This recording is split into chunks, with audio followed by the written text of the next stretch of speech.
Hey everybody, are you getting the most out of your performance? Are you doing all the right things?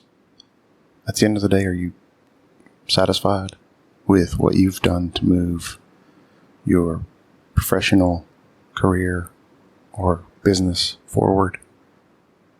I know I'm not always. That's why I got a business coach in the past. I haven't used her in a little while. Well, I haven't met with her in a little while. I hate to say used someone. But I haven't had any sessions with her in a while. And I think it's probably time to get back to that. And in this episode, I talked to a friend of mine, Mary Carroll, who is a business coach, and discuss what's involved in it, how it works, and how a business coach might help you. So I hope you enjoy the episode.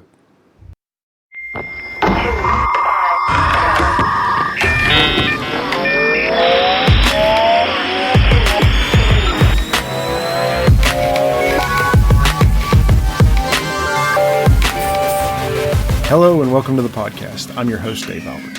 In this show, I talk about technology, building a company as a CTO and co-founder, and have guests to discuss their roles in technology and entrepreneurship.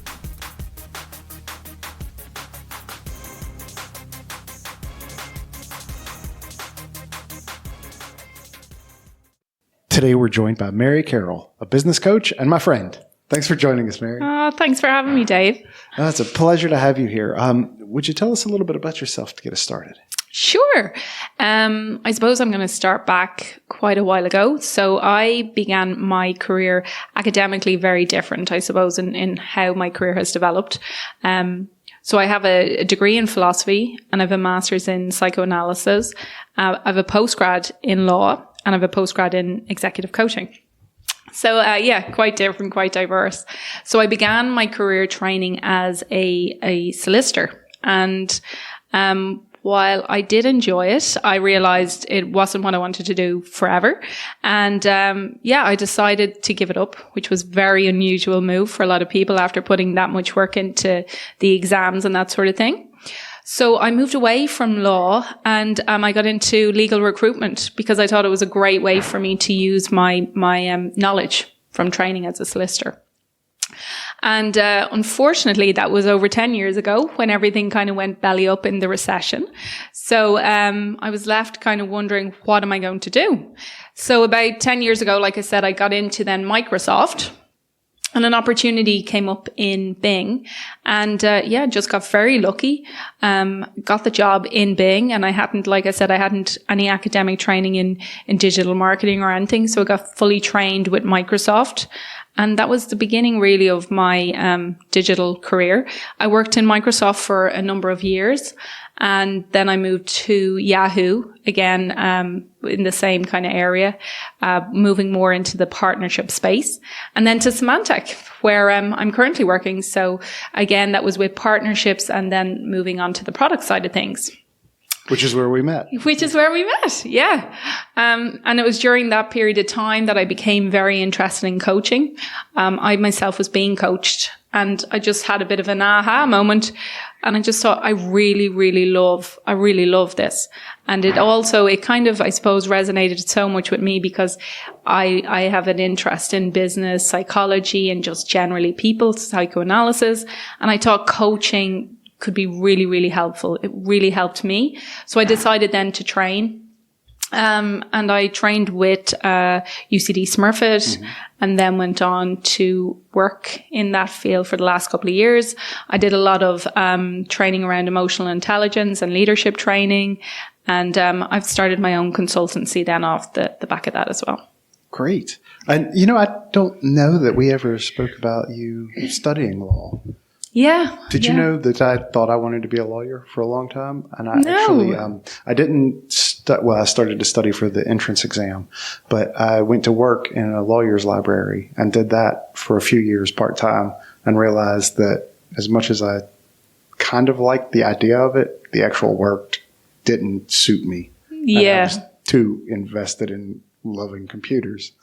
So Yeah. that's funny. I didn't It know that. is. Yeah, it's funny because for me, I decided to train as a lawyer and to study it first because I thought, one of the skill sets you get from studying philosophy is that you really know how to make a coherent, strong argument. And I thought, you know what? Where would this be valuable? And, I just thought law. Yeah. But when I got to realize what's involved in the day-to-day part of being a lawyer, didn't really appeal to me. So I actually did the professional entrance exams and I began training with a law firm. And then it was quite unusual because most people, when they put themselves through those entrance exams, which are really difficult, they always kind of complete the training. But I just thought, you know what? If you don't want to be a lawyer, it's not the kind of thing you just train and you go, oh, I'm not going to do it. Yeah. You're either in or you're out. So, I've never regretted it either though. I've never really looked back, digital marketing when I got into it, albeit by chance, it felt right. Yeah. Yeah. So what does a business coach do? Okay. Well, I think that's a great question. A great place for us to begin. I suppose people's idea of what coaching is so broad. So I think that's a good place to start. And then we can talk more about like business coaching per se. So coaching is very different than mentoring. It's not about, telling the individual what they should do. And you could be a brilliant business coach at like 25 and you're coaching somebody who's in their 50s and who clearly has lots more experience and a much better understanding maybe of lots of business practices. Business coaching is really facilitating an intelligent, good conversation with an individual to help them to learn, develop and understand, I suppose, the best way forward for them. So when it comes to a business coach, you're talking to somebody about the best way forward concerning their business issue, whatever that is. It's always up to the person being coached, the coachee, to decide what exactly it is that they want to get out of the coaching. So really they're in the driving seat. The coach is there just to facilitate that conversation. And, I would say it's about asking skilled questions to help the individual to come to a conclusion, whatever that conclusion is about their, whatever goal they bring to the conversation. What are typical types of issues or problems or improvements people come to a business coach looking for? Yeah, they can really vary. I would say work-life balance is a huge one. A lot of people spend a huge amount of time in the office, and when they're not in the office, they're thinking about the office, and when they're at home, they're checking their phone, they're whatever. It just takes over their whole life. So work-life balance is a big thing. People figuring out that, it's great to work hard, but I need to also pay attention to my family. And that's part of enjoying life. But everything from, how do I get that promotion? I've been working in the same role for quite a period of time. I think I'm ready. What do I need to do it? I want to be able to manage relationships better within the workplace. I feel like my relationships aren't strong enough. How do I become more assertive, confident? I feel those things are holding me back. You get a lot of people who've come back from maternity leave, and actually I mentioned this to you earlier on, who are really feeling that, a little bit overwhelmed when they come back after being out of work for a year, and maybe if they're a new mother or they've added two or three children, and it's a lot. So coaching is a great way for people to have support during that period. Yeah. What is a normal or a typical first few sessions? What does that go like? Are there typical sessions? I would say yes and no. You'll always get people that come in and you really can't. I think to be a good business coach, you're not meant to make any sort of an assumption, so if somebody is coming in and there's this thing called positive regard that you have for everybody. So they come in and it should be like a blank sheet of paper. So when that happens, you really are, you're not thinking about the last person who said that they had the same issue. You're really just dealing with that person, and they've got a white sheet of paper, so to speak. So I wouldn't say there's a typical experience in that you really have to stand back and let the individual talk about their own issue.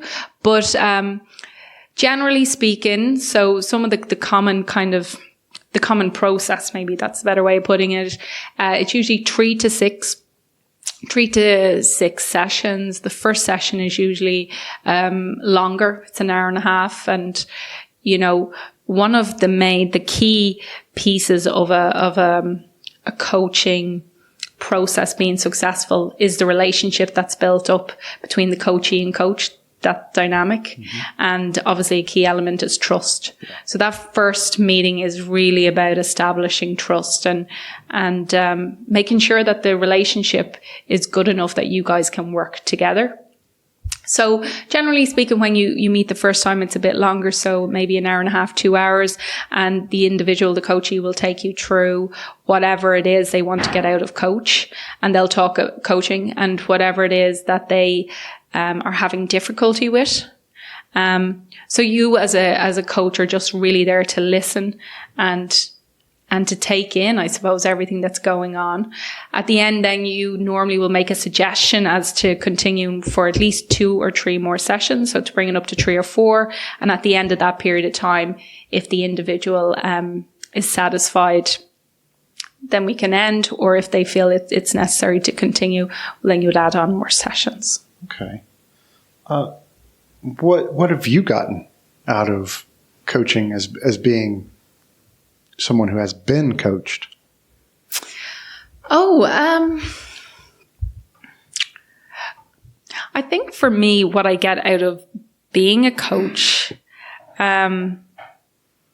is honestly, it is a feeling of assisting somebody to reach a point that they feel like they've found a way forward, and I guess that's probably one of the main things that I got out of coaching when I was being coached, mm-hmm. and what led me to train as a coach. That feeling, that aha moment is what it's called. But, everybody can relate to that moment where you go, so that's the way I'm going to get from here to where I want to get to, figuring it out. So, yeah. So I guess coaching can also help you figure out where that next step is, not just how to take the next step, but where it is you're trying to get to. Absolutely. Yeah. I mean, and sometimes I think when you're in the middle of a coaching session with somebody, it'll become very clear quite quickly that the individual isn't just talking about the how, it might be the when. There can be all sorts of things will come up, and you'll quickly realize that actually where they wanted to what they wanted to talk about, or they themselves will say, actually, this is what I really need to talk about, So it can be a whole load of things that'll come up. How, who, how, wherever, Gotcha. So you've got a book there in front of you about was it EQ? EQI, yeah, emotional intelligence, yeah. Can you talk to me a little bit about that? Yeah, sure. So I'm just taking this out here now. So one of the areas that I trained in as well is emotional. Sorry, I'm just talking to the excuse the mic. me. Sorry. No worries. So one of the areas I trained in was emotional intelligence and leadership training. So emotional intelligence, for anybody who doesn't know, it's really looking at that part of the IQ that's about your self-perception, your self-expression, your interpersonal composite, decision-making composite, and stress management composite. And those together, put together, are what make up your total EI score, it's called. So this kind of work is really important when dealing with individuals who maybe have problems with confidence, assertiveness. The data you get from this report allows you to have a more focused and deeper conversation very quickly. It's also very important when you are dealing with very senior leaders within an organization and they're trying to understand how to improve relationships. Because I think historically everybody thought, you know, business and emotion were separate and they should be kept separate. Whereas now it's pretty much accepted that emotion plays a huge part in business every day of the week. It's the biggest part of relationships. Sometimes it's very simple. Why does somebody want to do business with one person over another? And it's due to the fact that they connect with them, that they get on with them. It can be that simple, you know? So an emotional intelligence score just allows you to know. It gives you data, I suppose, about your own personality and where it is that you might like to focus and improve on, you know? So how do you, is this a self-assessment type thing or something that you do with the person? So how would you how would you go about rating? No, sure. It's a good question. It's a self-assessment. Okay. So you are sending a link to somebody and it takes approximately 20 minutes, maybe 25 minutes, depending on the person. They should do that in a time period where they've got space to think, you know. It's not a good idea to do when you're trying to, I don't know, put the kids down or whatever. But yeah, so the link is sent out. It's a self-assessment. The data comes back and then I will help the person to like really understand the report and, interpret it the best way for them and to understand to set some goals. Yeah. To set goals around, the area that they want to improve. Is there anybody that wouldn't help? Other than someone who doesn't want to improve. I mean, that never works. Absolutely not. No. I think this is my own personal opinion. Excuse me. Emotional intelligence is probably the most important thing to understand about yourself in order to develop yourself. And I think that's at any level, but particularly people who are leading in leadership positions and leading companies. Would you need to know the person very well after receiving the results? No, absolutely not. In fact, the data should stand on its own, you know, it's like anything else. And again, the fact that I've been trained in this allows you to work with an individual that you've never met before. Most of the people I've worked with, I've never met before. And, it's a combination of using the data from the EQI reports and also, you know, again, you're going back to your own coaching techniques and skills and using those. So you might have somebody fill that form out before their first coaching session, or would it be after the first session, after you've developed the trust, or? I would normally recommend it after the first session personally. Sometimes there are coaches that recommend it straight away. They may have a phone consultation and it'll be apparent that kind of a report and that data would be really helpful for the session straight away. But normally for me, I will speak to the individual or team or whatever it is in that first session. And I'll recommend it from there and we'll have the data for the second. Okay. How do sessions for individuals differ from sessions of teams? Well, I think the main difference is just you've got a lot of voices. So you're trying to facilitate a coaching session when you've got a lot of people in the room and a lot of different needs to be met.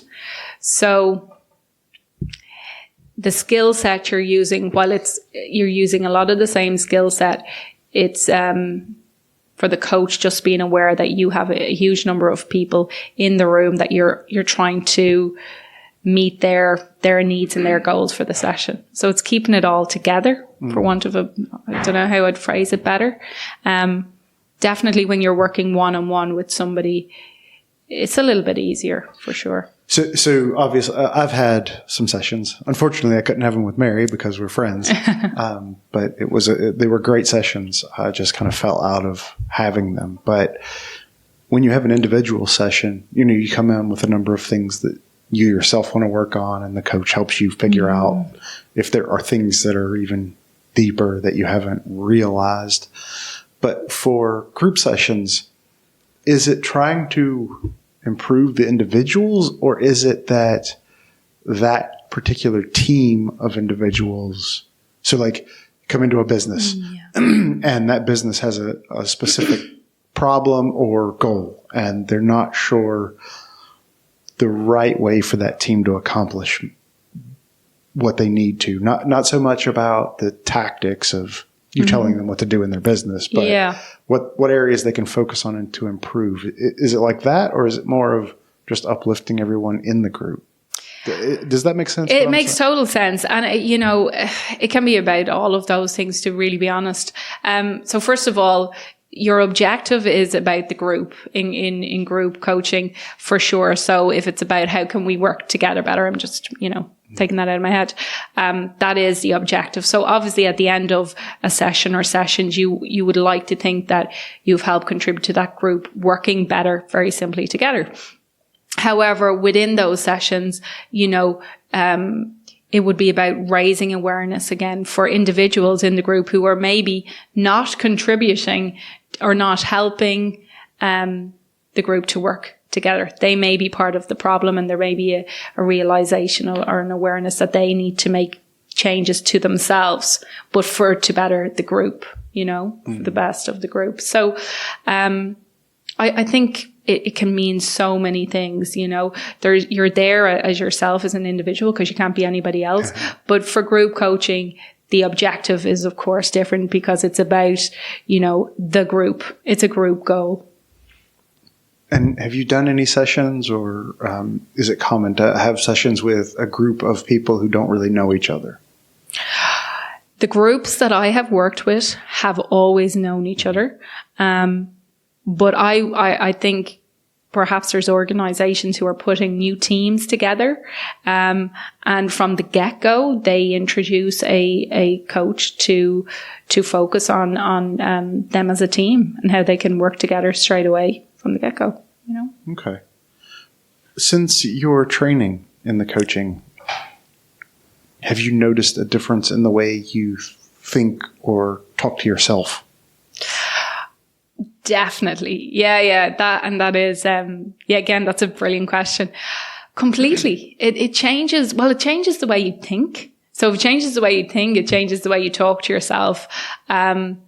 And just generally the way I think about my own career, my own relationships, personal, professional.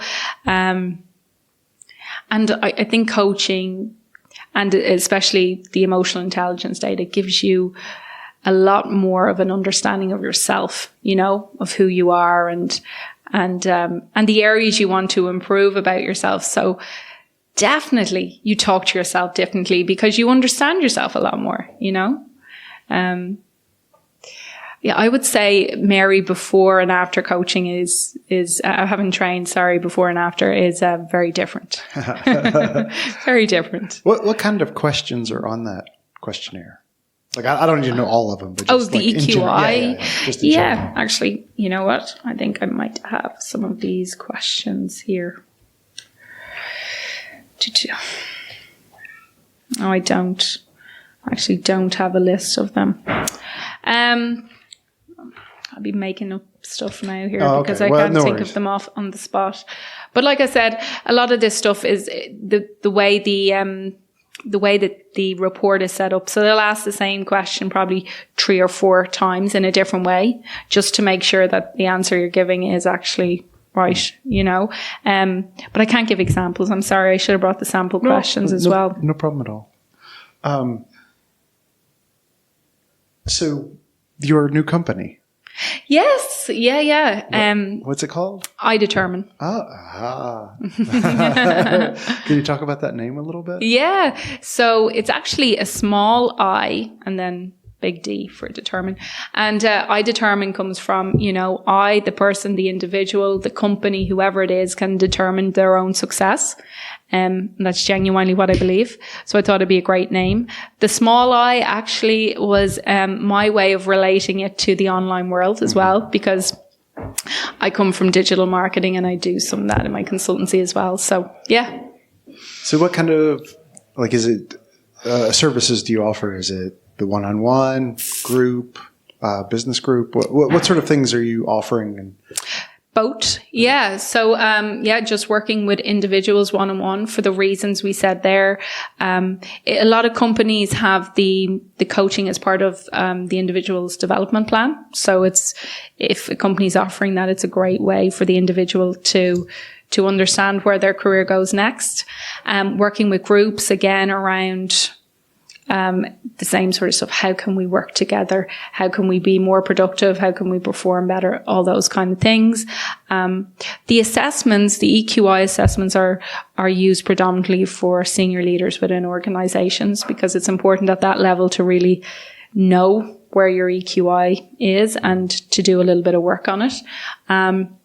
And there's lots of different assessments as well that I look at, that I'd recommend after speaking to a company or an individual around, depending on the kind of data I think would be helpful. I was just thinking about, the levels of people in their career. You were saying that this EQI is for more senior leaders, but coaching could help people in pretty much any area. Yeah, sure. And I don't want to say EQI reports are predominantly for senior leaders. That's just been my experience of late. Predominantly, that's companies have been asking for senior leaders. But no, I mean, when somebody talks to you about having confidence issues, assertiveness, all of the data within an EQI report is really, really helpful when you're trying to have a conversation. And that can be at any level.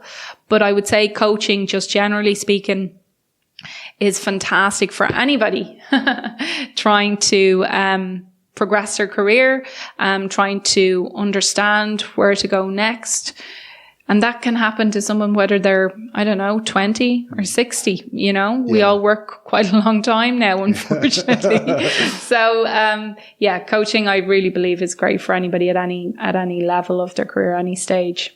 Yeah, you were talking about how it used to be that emotion was completely separate from business. And I was like that in the beginning of my career and thought anybody who showed any emotion, other than anger, was just nonsense. And that is just the worst attitude.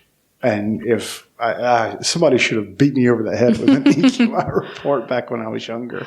But I think, Dave, that was like really typical. That's really how culturally most people thought, So, but I think it's changing slowly but surely. Would you say so? I think so. But I can only speak from my own perspective. And obviously, after starting the company, I had things to worry about that I'd never worried about before. So I got a lot more familiar with different types of worries and anxiety and emotion that you can't just turn off. Yeah. and Dave's a natural coach, by the way. Everybody should know that.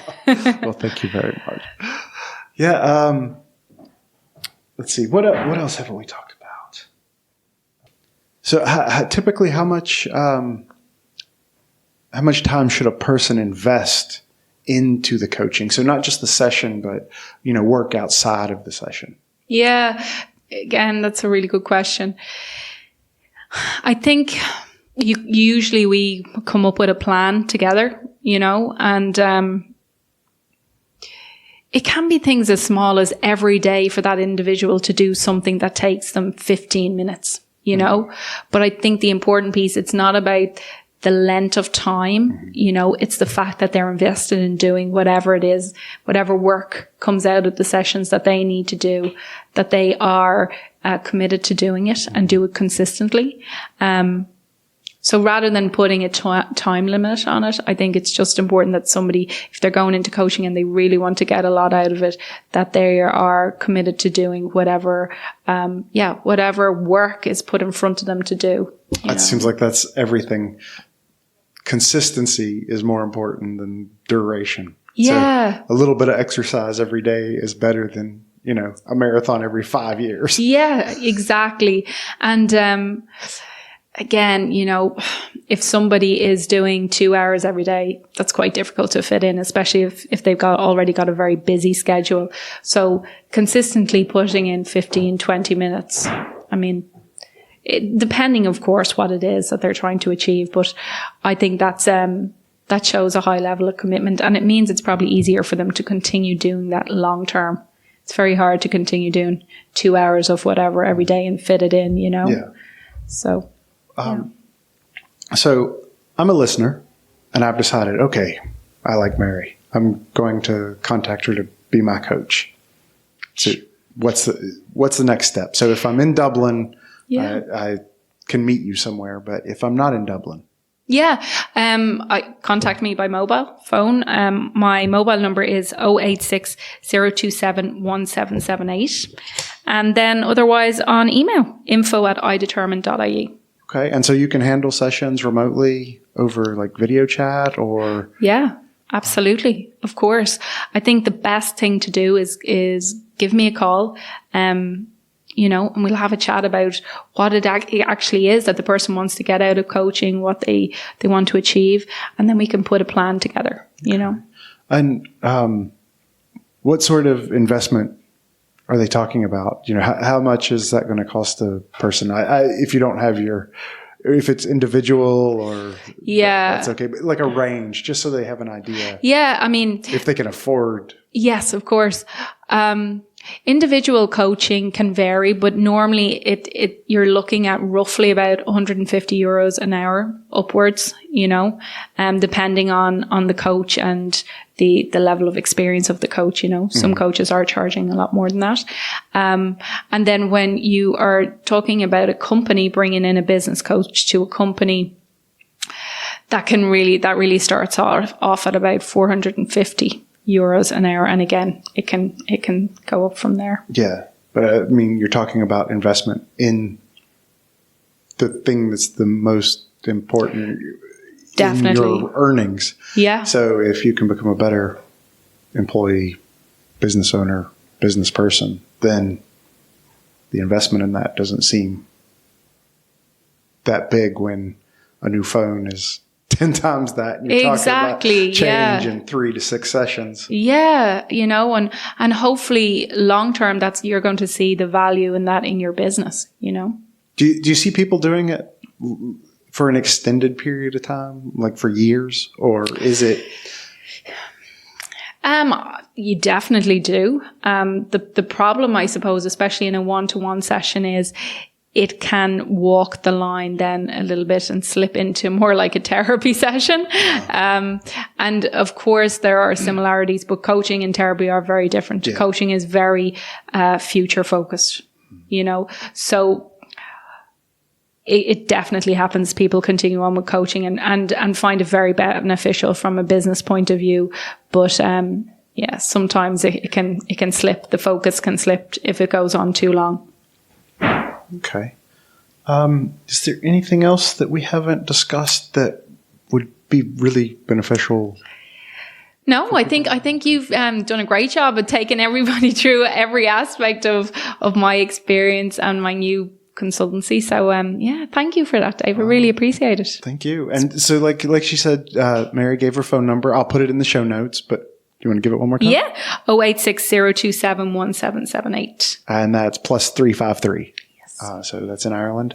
Oh, and I'll add your website, email, and phone number, and any social profiles that you pass me after the episode to the show notes. So if I were you, I would contact Mary and see about that first session just to see if it's a good fit. I would definitely have her as a coach if we weren't already friends. So. Oh, thank you, Dave. And thank you so much for having me. This has been a great conversation. So I've really enjoyed it. Thank you for joining, and thank you all for listening. I hope you enjoyed that as much as I did. I thought it was a good episode. I'm amazed how quickly that went by. I believe it was a bit shorter than some of the episodes. That's partially why I've decided to start adding a little bit more context before and after. I hope that's valuable. Reach out to me if it is or isn't. I'm on Twitter @_Dave Albert, or email podcast@dave-albert.com. So I've done a number of coaching sessions. When I still worked at Symantec, I used one of the internal coaches that they provided. And one of the really valuable tools that he used with me was a values assessment. So you look through a number of words and circle the ones that matter to you. The words being values. All things like autonomy, mastery, honesty, daring. I don't have the list in front of me, but there's a large number of words. And then you go through and rank them in order of importance to you. And then you give a value of how well you are serving those values. And I found that extremely useful. I was able to realize a number of things that I was not serving the way that I should if I really valued them in the way that I did. And that's kind of what gave me the push to go full-time with 115, which is now, building Medit. So I'd always wanted to be out on my own. Well, obviously I have my co-founder, but in my own company, whether I was solo or with someone else. Someone else is kind of key for me. I've realized that I need that back and forth with someone to move forward in the right direction. Anyway, that's another topic. But that really helped me focus on what I needed to do and why I needed to do this in getting into the startup world. Again, later, the business coach that I've had sessions with since I left that Mary introduced me to, she helped me with a number of things. Really, it's just helping you understand what it is that you're doing that either serves or doesn't serve what it is you want to achieve. And it was really valuable. And I know I've fallen out of the habit of that, just like I've fallen out of the habit of meditation and deeper thinking early in the morning. Both things that I discussed with the business coach, and really it's not like anything she necessarily said to me was groundbreaking, but it was helping me identify those things that I should be doing that are quite obvious when, I guess it's like someone just shining a light on the thing that you already know you should do. Which is just, it's really hard to do it on your own. So having that assistance makes it a lot easier to identify what it is you should do. Just like everything else, just because it then becomes simple doesn't mean it's easy. So even knowing what to do doesn't always mean you'll do it. So it's not a magic wand that just fixes everything, if only. But it's extremely valuable, and like I said, I definitely should get back to having sessions with either her or someone else, depending on her availability. Okay, well, reach out to me. Let me know what you think of this episode or any other episode on Twitter or email. Until next time, remember, any sufficiently advanced technology is indistinguishable from magic.